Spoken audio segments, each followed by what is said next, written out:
नमस्कार, आप देख रहे हैं खास रिपोर्ट ड्रोन का खतरा और भारत की नई तैयारी। आज की दुनिया में जंग सिर्फ सीमाओं पर खड़े सैनिक नहीं लड़ रहे, जंग अब टेक्नोलॉजी लड़ रही है और इसी टेक्नोलॉजी ने दुनिया की सबसे बड़ी सेनाओं के सामने एक ऐसा खतरा खड़ा कर दिया है जो छोटा है लेकिन बेहद खतरनाक है। यह खतरा है ड्रोन। दोस्तों, एक वक्त था जब जंग का मतलब होता था टैंक, तोप, फाइटर जेट, फिर मिसाइलें आई, सैटेलाइट आए, साइबर अटैक शुरू हुए। लेकिन अब एक ऐसा हथियार सामने आया है जिसे पकड़ना बेहद ही मुश्किल, और वही हथियार एक देश की सुरक्षा को चुनौती दे सकता है। जी हां, कमर्शियल ड्रोन। ये जासूसी कर सकते हैं, हथियार गिरा सकते हैं, नशीले पदार्थ पहुंचा सकते हैं और बम तक गिरा सकते हैं। सुरक्षा एजेंसियों के लिए सबसे बड़ी परेशानी यह है कि क्योंकि ये छोटे होते हैं, रडार पर साफ नहीं दिखते, बहुत नीचे उड़ सकते हैं, जीपीएस बदल सकते हैं, रात में पकड़ना और मुश्किल, यानी दुश्मन सामने नहीं, हवा में है।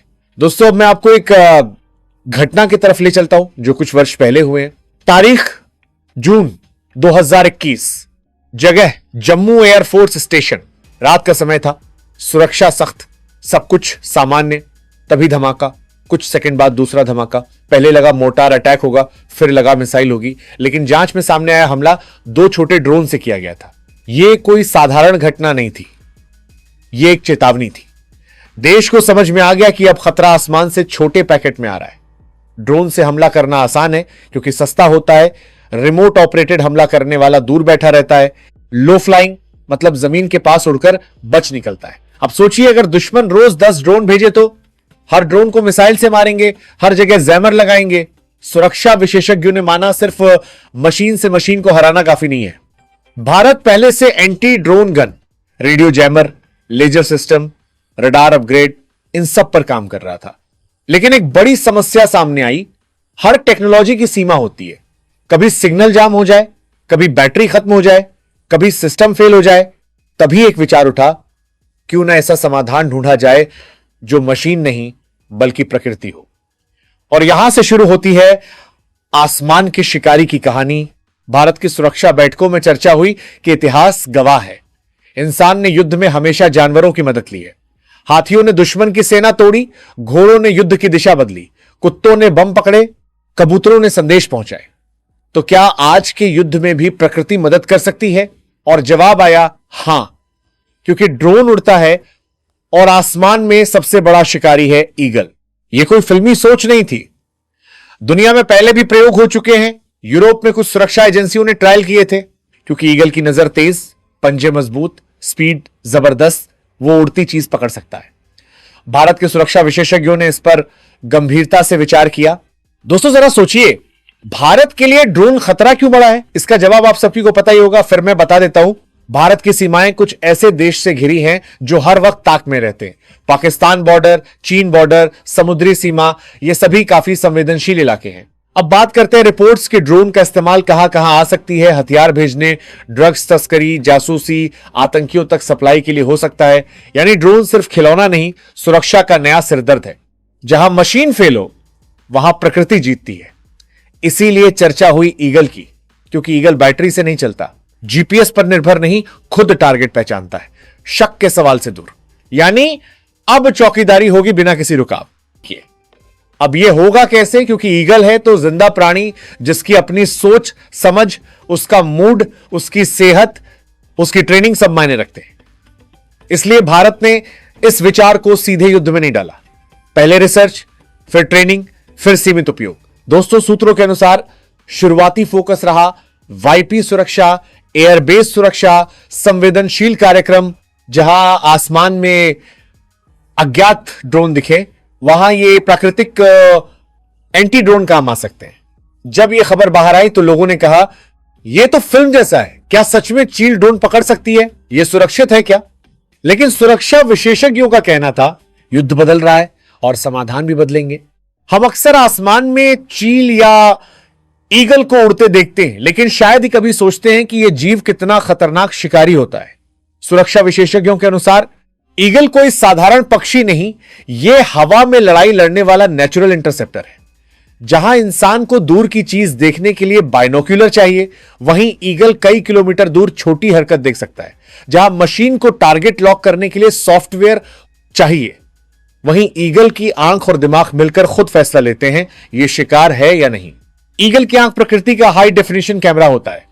वैज्ञानिक बताते हैं कि ईगल की नजर इंसान से 4-5 गुना ज्यादा तेज होती है। उसकी रेटिना में फोटोरिसेप्टर सेल्स की संख्या बहुत ज्यादा होती है। मतलब जो चीज इंसान को धुंधली दिखे, ईगल उसे साफ देख सकता है। ड्रोन छोटा है, प्लास्टिक का है, लेकिन ईगल के लिए वो आसमान में उड़ती हरकत है और शिकारी के लिए हरकत इक्वल शिकार। ईगल की असली ताकत उसके पंख नहीं, उसके पंजे हैं। विशेषज्ञों के मुताबिक पकड़ की ताकत सैकड़ों पीएसआई तक होती है। शिकार को जकड़ने के बाद छोड़ना मुश्किल, हवा में ही पकड़कर गिरा सकता है। अगर वही पंजे ड्रोन पर जकड़ जाएंगे तो ड्रोन की उड़ान खत्म। ईगल जब सामान्य उड़ान भरता है तो शांत दिखता है, लेकिन शिकार करते समय उसका असली रूप सामने आता है। डाइव करते समय उसकी रफ्तार 200 किमी घंटा से ज्यादा हो सकती है, यानी वो ऊपर से तेजी से गिरता है और अचानक हमला करता है। ड्रोन ऑपरेटर को समझ में आए उससे पहले ईगल हमला कर सकता है। जब ड्रोन खतरा बढ़ा तो सवाल उठा, क्या ऐसा कोई जीव है जो हवा में उड़ती चीज को पकड़ सके? जवाब था हां, और वो सदियों से यह काम कर रहा है। ईगल रोज उड़ते हैं, उनका सिद्धांत वही है। देखो, ट्रैक करो, झपटो। जिस तरह कुत्तों को बम सूंघने और अपराधी पकड़ने के लिए ट्रेन किया जाता है, उसी तरह ईगल को भी खास मिशन के लिए तैयार किया जा सकता है। डॉग स्क्वाड पहले अजीब लगता था, आज हर एयरपोर्ट, रेलवे स्टेशन, सेना कैंप में जरूरी है।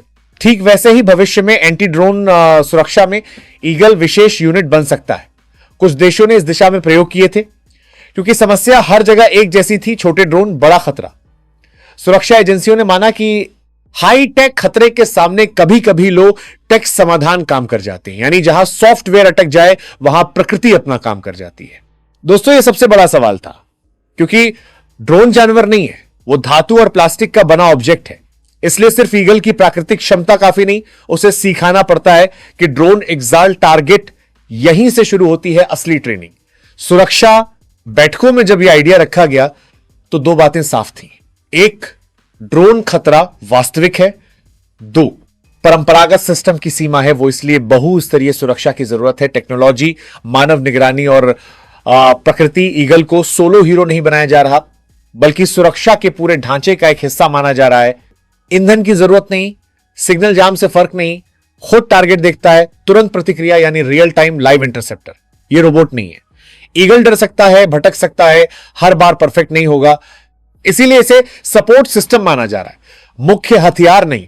भविष्य की सुरक्षा रणनीति सिर्फ मशीनों पर नहीं टिकेगी, वो मिश्रण होगी एआई प्लस रडार प्लस इंसान प्लस प्रकृति। ईगल उसी प्रकृति वाले हिस्से का प्रतीक है। ईगल में ऐसी कौन सी प्राकृतिक ताकत है जो उसे ड्रोन के खिलाफ खास बनाती है? लेकिन असली सवाल अब शुरू होता है। सबसे पहले एक बात साफ कर ले, क्या एक जंगली पक्षी को सेना के अनुशासन में ढाला जा सकता है? क्या ईगल को सिखाया जा सकता है कि ड्रोन ही उसका टारगेट है? और क्या वो आदेश मानेगा? हर ईगल कमांडो नहीं बन सकता। विशेषज्ञ बताते हैं कि चयन के समय देखा जाता है स्वभाव कैसा है, बहुत आक्रामक या बहुत डरपोक नहीं। स्वास्थ्य मजबूत हो, प्रतिक्रिया तेज हो, इंसानों की मौजूदगी से घबराहट कम हो। अक्सर छोटे चूजों को चुना जाता है क्योंकि बचपन में सिखाया गया व्यवहार जीवन भर रहता है। बड़े जंगली ईगल को ट्रेन करना ज्यादा कठिन होता है। ईगल को यह समझाना पड़ता है कि ट्रेनर दुश्मन नहीं, साथी है। धीरे धीरे ईगल ट्रेनर की मौजूदगी को स्वीकार करता है। यह रिश्ता बहुत जरूरी है, क्योंकि मिशन के समय वही ट्रेनर उसे निर्देश देगा। जंगली ईगल का ध्यान हर चीज पर जाता है। कोई पक्षी उड़ा, नीचे जानवर दिखा, हवा की दिशा बदली, लेकिन सुरक्षा मिशन में उसे सिर्फ एक चीज पर ध्यान देना है, ड्रोन। इसलिए ट्रेनिंग में उसे बार बार एक ही टारगेट पर फोकस करना सिखाया जाता है। दोस्तों, ईगल को पहले दिन असली ड्रोन सामने नहीं लाया जाता। शुरुआत होती है, ईगल को सिखाया जाता है कि कौन सी उड़ती चीज पकड़ना है, उसके मॉडल से ट्रेल दिया जाता है। जब वो इंजो से उसे पकड़ता है तो उसे इनाम मिलता है, खाना। धीरे धीरे उसके दिमाग में जुड़ता है ड्रोन, शिकार, इनाम। अब ड्रोन की स्पीड बढ़ाई जाती है, ऊंचाई बढ़ती है, दिशा बदलती है। ईगल को हवा में पीछा करना, झपट्टा मारना, पंजों से जकड़ना सिखाया जाता है। यहां मशीन और जानवर का फर्क सामने आता है। रोबोट को कोड डालो, काम करेगा। ईगल को सिखाओ, हो सकता है करे, हो सकता है नहीं। समस्याएं भी बहुत सारी आती है, जैसे ध्यान भटकना, डर जाना, गलत दिशा में उड़ जाना, मिशन छोड़ देना। कुछ ईगल ट्रेनिंग में सफल नहीं होते, उन्हें हटाना पड़ता है। जिन देशों ने प्रयोग किए उन्होंने पाया कुछ ईगल शानदार प्रदर्शन करते हैं, कुछ असफल रहते हैं। मतलब यह एक 100 सेंट गारंटी सिस्टम नहीं है, लेकिन सुरक्षा की परत बढ़ा देता है।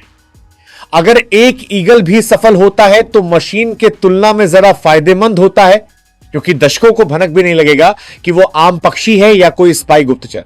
पशु पक्षी व्यवहार का जानकार हुए हैं, शारीरिक रूप से सक्षम, धैर्यवान, तो हो उन्हें समझने और समझाने में वक्त लगता है, क्योंकि यह काम मशीन ऑपरेट करने जैसा नहीं, एक जीवित शिकारी के साथ साझेदारी है।